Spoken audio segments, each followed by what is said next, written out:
নম্বর, সন্তান যখন জন্ম হয় আমরা সন্তানের কানে আজান দিব। সন্তান যখন জন্ম হবে আমরা কি করব? সন্তানের কানে আজান দিব। এটা আগে দিছে, এখন এই আজানটা আস্তে আস্তে কমে যাইতেছে। কারণ আগে বেশিরভাগ বাচ্চাই নর্মালে হয়েছে, এখন বেশিরভাগ বাচ্চারাই সিজারে হয়।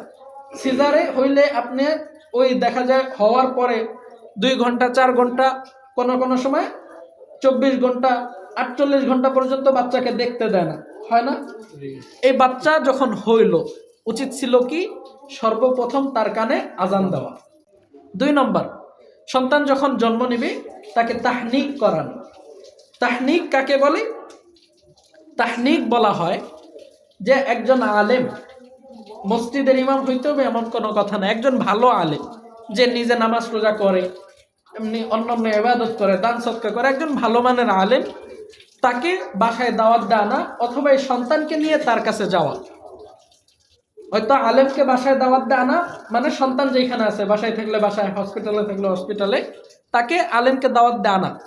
আর না হয় ওই সন্তান নিয়ে আলেমের কাছে যাওয়া, গিয়ে একটা খেজুর ওই হুজুরের মুখে দিব যে হুজুর এটা চাবান, আমার সন্তানকে তাহনিক করান। হুজুর ওইটা খেজুরটা একটু চাবাইয়া ওই যে একটা মিষ্টি যে লালা হয় না, এই লালাটা সন্তানের মুখে দিয়ে দেওয়া, এটা সুন্নাত। আমরা এটা ঘৃণা করতে পারি যে আর একজন হুজুরের মুখের লালা আমার সন্তানকে কেন দিব, কিন্তু এটা সুন্নাত।